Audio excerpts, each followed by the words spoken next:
এরকম কেউ যদি থাকেন যে এত বেশি জেনা করেছেন জীবনে, আল্লাহ রাব্বুল আলামিন তাকে পরিপূর্ণ তওবা করার তৌফিক নসিব করুন।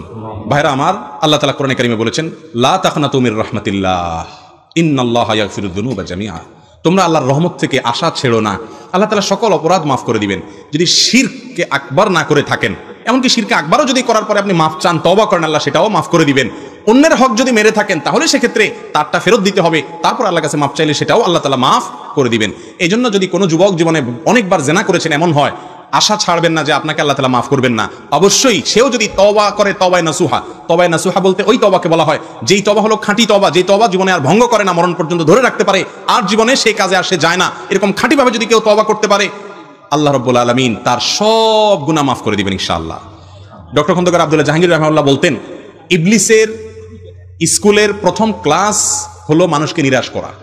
না, আমার গুনাহ আল্লাহ মাফ করবেন না, না আমার আর বোধহয় কোনো রক্ষা হবে না, এগুলো শয়তান বলে, কখনো এগুলো শয়তানের কথা বিশ্বাস করবেন না। আল্লাহ তাআলা সকল গুনাহ ইনশাআল্লাহ মাফ করতে পারেন। আবার আল্লাহ মাফ করতে পারেন সেই আশায় একের পরে গুনাহ করতে থাকবেন না।